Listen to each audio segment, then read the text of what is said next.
Afternoon students, today my topic is second, third, fourth और nth order kinetics. पहले हमने study किया zero order kinetic क्या होते हैं और उसके बाद फर्स्ट ऑर्डर। अब हम स्टडी करेंगे सेकंड ऑर्डर। फॉर एग्जांपल आपके पास कोई भी रेक्टेंड फॉर एग्जांपल ए है, तो ए गोज़ टू प्रोडक्ट, तो रेट जो हमारे पास है वो किसके इक्वल होता है, आर इज़ इक्वल टू के ए की पावर 2। मतलब इसमें 2 आएगा ना, ऑर्डर उसका 2 है तो पावर इसकी आ जाएगी 2। अगर आप रेट और कंसंट्रेशन में मतलब ग्राफ प्लॉट करते हो तो आपके पास ऐसा ग्राफ आता है सेकंड ऑर्डर रिएक्शन में, रेट और कंसंट्रेशन में। और इसका इंटीग्रेटेड लो जैसे हमने फर्स्ट ऑर्डर में किया बिल्कुल सेम वैसे ही है, बस इसमें पावर 2 आ जाएगी, बाकी सेम ही है। इसमें रेट किसके इक्वल होता है, रेट मैंने आपको पहले भी बताया, rate is directly proportional to the molar concentration of the reactant with respect to time. मतलब rate of change of concentration of the reactant with respect to time. और इसमें क्या हो रहा है, रेट में कंसंट्रेशन जो रिएक्टेंट्स की है वो डिक्रीज़ हो रही है as comparison to the products, तो इसलिए हम माइनस का साइन लगाते हैं। इज़ इक्वल टू, और आर किसके इक्वल होता है, और रेट आर किसके इक्वल होगा आपके पास, के ए की पावर 2। ठीक है, और अब ये दोनों इक्वल होंगे ना, और इसके बाद हमारे पास -1/1 D A upon D T किसके इक्वल आ जाएगा, के ए की पावर 2। और यहाँ से हमने इसके बाद लेनी है इंटीग्रेशन, तो ये वाला ए की पावर जो 2 है वो नीचे आ जाएगा, और ये वाला डी टी जो है वो राइट हैंड साइड चला जाएगा, -k/dt। ठीक है, और जब आप इसके इंटीग्रेशन लोगे तो आपके पास लिमिट जो होंगी ना, पहले हमारे पास जब टाइम t है, time t is equal to zero है, time t is equal to zero होगा तो आपके पास जो कंसंट्रेशन होगी वो ए नोट होगी, इनिशियल कंसंट्रेशन क्या होगी, ए नोट।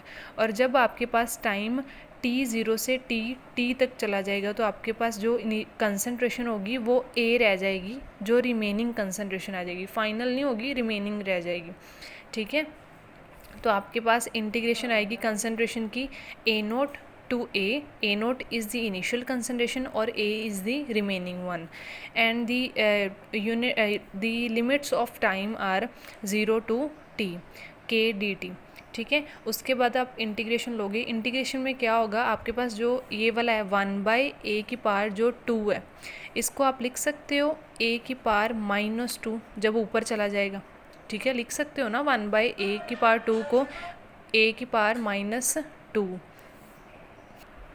फॉर एग्ज़ाम्पल आपके पास मान लो आपके पास ये है ए की पावर 2 है, तो आप इसकी अगर इंटीग्रेशन लेते हो ना तो आपके पास आएगा ए की पावर 2 है तो इसकी इंटीग्रेशन आती है ए की पावर 2 + 1 डिवाइडेड बाई 2 + 1। ठीक है, ऐसे होती है इंटीग्रेशन। अगर ए की एक्स की पावर n है तो आप लिखोगे उसकी इंटीग्रेशन क्या होगी, एक्स की power n + 1 divided by n + 1। ठीक है, ऐसे होती है इंटीग्रेशन। और अब आपके पास a की पावर 1/a की पावर 2 है, मतलब a की पावर -2 हो जाएगी ना, तो आपके पास जो इंटीग्रेशन आएगी वो आएगी a की पावर -2 + 1 डिवाइडेड बाय जितनी पावर इसके ऊपर है ना उतनी ही नीचे आपने डिवाइड करनी है, -2 + 1। और इसकी लिमिट्स आएंगी ए नोट से a तक। ठीक है, और dt की मैंने आपको इंटीग्रेशन पहले ही बताई, k कांस्टेंट है तो वो बाहर आ जाएगा, और dt की इंटीग्रेशन आपके पास t है तो 0 to t उसकी लिमिट्स आ जाएंगी। और यहाँ से a की पावर क्या आएगी आपके पास, -1 अपॉन -1, यही आएगी ना, a की पावर -1, a की पावर आएगी आपके पास -1, तो divided by -1 a naught to a is equal to -k t 0 to t। और यहाँ से जो -1 था ना आपके पास वो लिमिट्स आ जाएंगी, -1 ऊपर है ना a की पावर -1 तो नीचे 1/a हो जाएगा। ठीक है, नीचे वो हो जाएगा 1/a, और ये माइनस का साइन है ना यहाँ पे माइनस, और यहाँ पे भी एक माइनस है, वो माइनस माइनस कैंसिल हो जाएगा, 1/a a naught to a is equal to k t। और ये वाला 1/a नोट टू ए ही है is equal to k T minus zero. तो यहाँ से क्या आ जाएगा के टी। तो अपर माइनस लोअर लिमिट, अपर आपके पास है 1/a माइनस लोअर 1/a की जगह आप क्या पुट कर दोगे ए note is equal to k t. और t इज़ इक्वल टू ये वाला t है, इसकी वैल्यू निकाली ना हमने, तो क्या आ जाएगी t ये वाला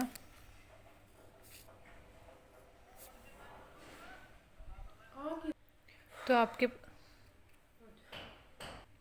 वैल्यू आएगी 1/a minus 1/a naught is equal to k t. और ये वाला t हमने फाइंड करना है, तो k नीचे आ जाएगा 1/k 1/a minus a note. a is the concentration remaining जो रह जाएगी t टाइम पे, और ये हमारे पास इनिशियल कंसनट्रेशन है t इज़ इक्वल टू 0 पे।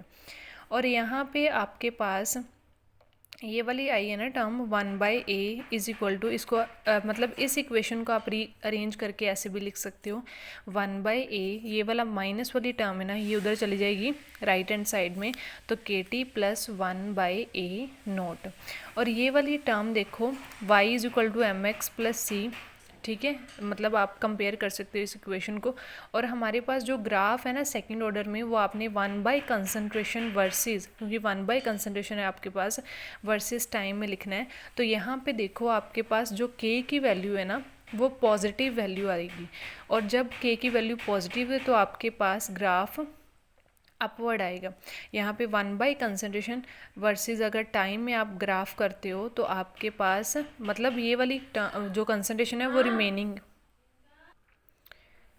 ये जो आपके पास रिमेनिंग कंसंट्रेशन है तो आपके पास आएगा ये वाली जो मतलब जितना डिफरेंस है वो 1/a नोट है। यहाँ से आपके पास थीटा एंगल बनेगा। स्लोप किसके इक्वल होगी, स्लोप आपकी है slope is equal to tangent theta is equal to k, ठीक है, के आपके पास स्लोप होगी और ये पॉजिटिव बनेगी स्लोप, मतलब जो ग्राफ होगा आपका अपवर्ड होगा क्योंकि के आपके पास प्लस पॉजिटिव है। तो उसके बाद इसका ही हाफ लाइफ पीरियड आपने देखना है।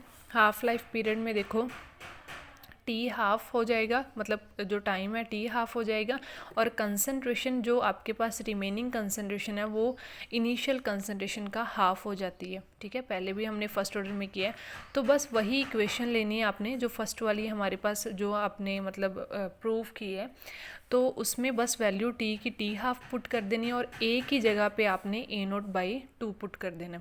और यहाँ से आपके पास ए नोट बाई 2 है, इसको आप 2 ऊपर आ सकता है, ठीक है, 2 ऊपर चला जाएगा ए नोट, और जब आप एलसीएम लोगे ना तो आपके पास ए नोट तो नीचे आएगा ही आएगा, ऊपर 2 - 1 2 - 1 तो क्या आ गया आपके पास 1 अपॉन ए नोट इंटू के, ठीक है। ये आपके पास हाफ लाइफ पीरियड होगा सेकेंड ऑर्डर के लिए। और जब आप थर्ड ऑर्डर की बात कर रहे हो बिल्कुल सेम ही एक्सप्रेशन है, इसका बिल्कुल ही सेम है, ठीक है, वैसे इंटीग्रेशन करनी है। पहले हमने सेकेंड ऑर्डर में क्या किया था कि रेट जो आपके पास है वो r इज़ इक्वल टू के ए की पावर 3 है ना, और उसमें क्या था सेकेंड ऑर्डर में 2 था, ए की पावर 2 था, और अब आप थर्ड ऑर्डर की बात कर रहे हैं तो बस ए की पावर क्या आ जाएगी 3, और ग्राफ ऐसा ही था रेट और कंसंट्रेशन में, ठीक है। इसमें के ए की पावर क्या आ जाएगी आपके पास 3 थर्ड ऑर्डर में, सेकंड ऑर्डर में ए की पावर 2 थी, और बिल्कुल सेम ग्राफ ही होगा जो ग्राफ भी, और जो आपके पास ये वाली वैल्यूज़ है इंटीग्रेटेड रेट लो होगा वो भी सेम ही है, बस 3 का फ़र्क है, बाकी और कुछ नहीं है। और इसमें आप पहले भी हमने किया था डी ए अपॉन ए की पावर 2 किया था, इसमें ए की पावर आप 3 करोगे और d T right hand side में चला जाएगा। और यूनिट्स आपके पास जो लिमिट्स होंगी वो भी सेम ही रहेंगी। जब टी 0 है तो ए इनिशियल कंसंट्रेशन आपके पास ए नोट रहेगी, जब t is equal to t है तो कंसंट्रेशन रिमेनिंग जो आपके पास ए हो जाएगी, ठीक है। तो आपके पास ए की पावर जो आप डी ए अपॉन ए की पावर 3 है के डी टी, और आपके पास इक्वेशन बनेगी ये वाली डी ए अपॉन ए 3, ठीक है, और लिमिट्स होंगी ए नोट टू ए, और यहाँ पे माइनस के डी टी 0 to t। और यहाँ पे जो a3 की वैल्यू है उसको आप ऊपर लेकर, मतलब जब आप ऊपर लेकर जाओगे तो आपके पास a की पावर -3 आ जाएगी, d a is equal to -0 to t k d t. और वैसे ही हमने जो पहले किया था ना a की पावर -2 को, वैसे ही करना है सेम, a की power -3 + 1 upon 3 -3 + 1 a0 to a is equal to k d t. और डी टी की जो इंटीग्रेशन आएगी आपके पास t 0 to t, तो यहाँ पे आ जाएगा -3 + 1 -2 अपॉन -2 a0 to a, ठीक है, is equal to -t -0। Same ही आएगी, बस a जो आपके पास -2 है उसको आप नीचे अगर लेकर आओगे तो आपके पास आ जाएगा ये वाला माइनस ऊपर रहेगा -1/2 a की power 2 a0 to a is equal to -kt।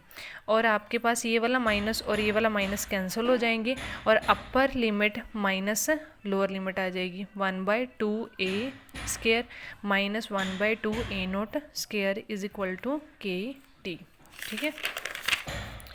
और उसके बाद ये वाली वैल्यूज़ आ जाएंगी आपके पास, और यहाँ पे kt is equal to 1/2 a square -1/2 a0 square.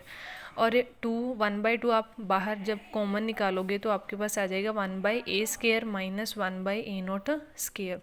और k नीचे आ जाएगा, t की वैल्यू 1/2 k 1 ब्रैकेट में आएगा 1/a स्क्वायर -1/a0 स्क्वायर।